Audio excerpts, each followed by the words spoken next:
Let me show you how to make my easy red split lentil dal from my cookbook, Chilean Mint, Indian Home Cooking from a British Kitchen. This is the Ideal Home Show and I'm Tori True, author of Chilean Mint and 7 Kitchens, a journey through India's culinary heritage.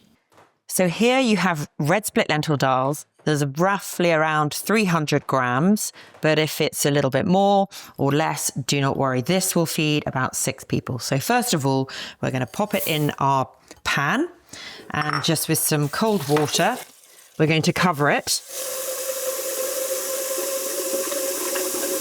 And then simply use your hand to give it a bit of a clean. Now you'll notice the water will begin to become quite murky. This is some of the starch coming out. We're also cleaning it. So I'm just doing this with my hands. You're just sort of moving it around the pan. And then you want to simply, you don't even need to strain it. You can just do it like this. So it's quite sort of cloudy in colour. That's just the starch coming out. Do it one more time. Give it a good old clean. And then massage it again. This is great. It all gets quite bubbly. And then we're simply just going to take that out.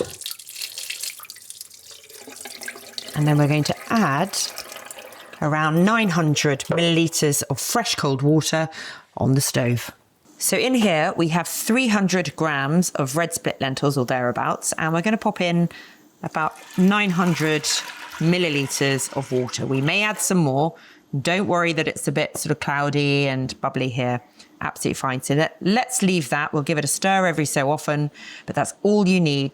Don't add any salt at this stage.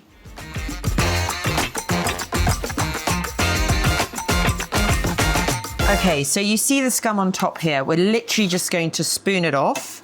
I've turned the heat down slightly. Let's actually put it up again so we can see. And you can get it around the sides as well, so we're just going to take that away. Here we go, let's just do some on the side. What I think I'm also going to do here, let's just see if we give it a bit of a stir. Just going to add a little bit more water to help the lentils expand. So literally just going to add in a little bit more water there. So it doesn't matter that it's cold, but it will just, you can see the water absorbing into the lentils. So give it a little bit of a stir. And you can see that they're beginning to change colour from orange to yellow, but they're still hard. And I've got it on quite a high heat. So we're just going to see if we can get a little bit more of the scum around the sides. I'm just going to let the rest of it be absorbed in. Actually, we're going to keep that. There we go. So we're just going to use a couple of chilies, slice off the end, and then we're just going to cut them on the diagonal so that the seeds can come out, but you can see it on the plate in your bowl, so you don't have to eat it if you don't want to. So literally slice off the end and then just do it on the diagonal.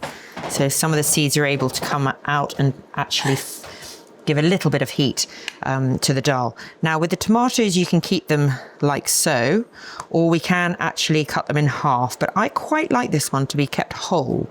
So we're going to be using probably about, let's do about, what are we doing? 4, 5, 6, 7, 8. I think all we need is about 8. We're going to keep them whole. Right. Now I'm going to put some more water in here, so I'll show you here. It's looking quite thick and it's screaming for more water just to help it along. And it's just too thick for what I want. I want a sort of thinner dal. So don't worry about putting in, it's always an approximation. I'm going to add in some more water. I'm not even measuring it. I'm just eyeballing it so we can see. That's perfect for me and it's coming along. We're almost there. Today we're using cherry tomatoes. Now they don't take very long to cook, so we're only going to put those in a minute. If you're using carrot, pop it in about this much, maybe about 6, 7 pieces in at the beginning because it takes longer to cook. But if you're using courgette, marrow or tomatoes, we're going to pop in at the very end.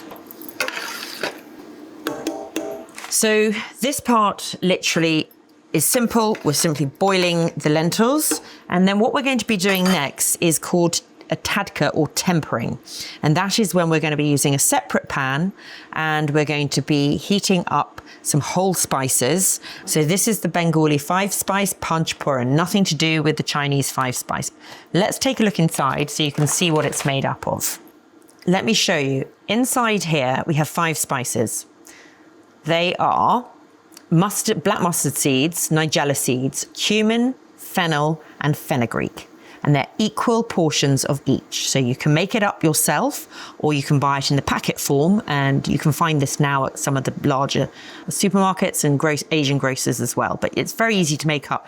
If you don't have panch phoron, you can simply use a combination, maybe a little bit of cumin and fennel or mustard seed or nigella, whatever you have, you can add this spice. But we're not going to add it straight into this pan now. We're going to add it into some oil. So we do this later. This is the tadka and tempering part. This is looking really good. It's been going for roughly around 10 minutes or so.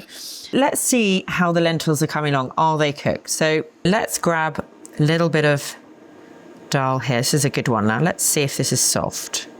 Yeah, you can see it's all really breaking up easily. That one's actually hard. So no, we need to keep going a little bit longer. A little bit longer. It's got a little bit of bite to it. So in another small pan, we're going to add a little bit of oil, like so, and allow that to warm up. So let's just move that around.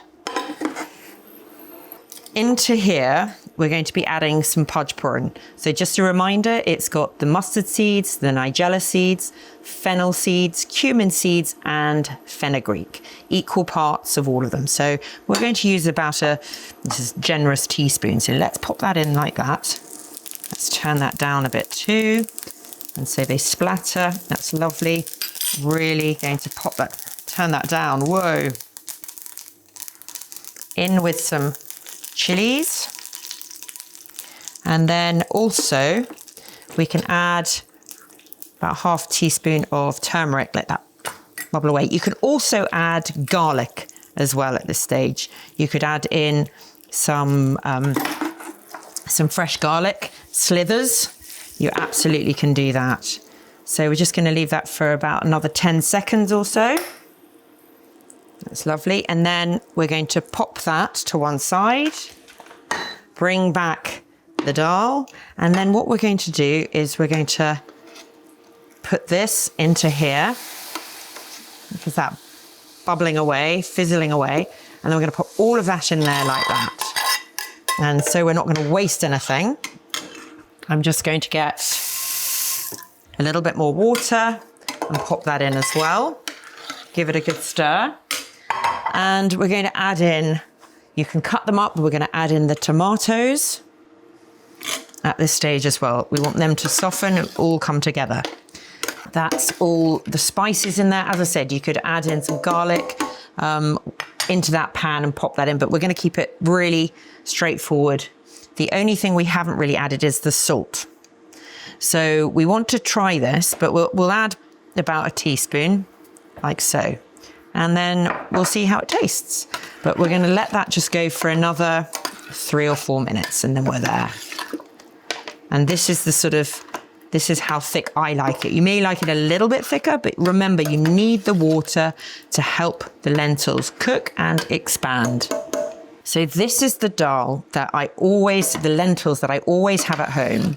And if I'm in need of a quick bowl of deliciousness, perhaps I've come back from a holiday, I've come back off the plane, I'm at home, nothing's in the fridge other than something I picked up at the airport, i.e. the cherry tomatoes, I can make this really, really quickly. Because remember, the chilies you can freeze, so I always have those in my freezer, the lentils, and you've got the spices there as well. So it really takes from beginning to end maximum 15 minutes, but we're just going to let that cook so that the tomatoes are more soft, but it really won't take long. As I said, if you're going to be doing carrots, pop them in at the beginning, make sure that they're no bigger than probably about an inch or so in size, not too big, probably about 6 or 7 bits for the carrot. But if you're doing courgette, marrow, there's a plethora of marrows at the moment, so you could add in cubes of marrow, but it doesn't want to be overrun with vegetables. About 6 or 7 pieces, that's all you need. Okay, so this looks pretty much done, which is great. So we can turn it off. And the tomatoes, you'll see, are nicely softened. So let's plate up. So you can see the consistency. So it's almost sort of very soupy there. Now, this is a personal preference, but I really enjoy having some lemon. So I'm going to put in a squeeze of lemon into this as well. And then also you can add some fresh coriander. I've taste tested the salt, which is perfect. And then also you can add some yogurt as well. So we're going to just add a little bit of either Greek yogurt or just regular yogurt. So here we go. So this is what it looks like. Let's give it a try. It's going to be very hot, so I'm not going to eat the tomato quite yet. But if you have a little bit of the yogurt. Oh, it's wonderful. Really comforting. Perfect for autumn, winter weather. I'm going to have another bit. Absolutely delicious.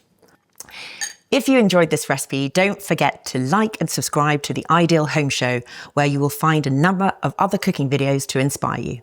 For this recipe, click the link below where you will find Chilean Mint Indian home cooking from a British kitchen, and you can order a copy.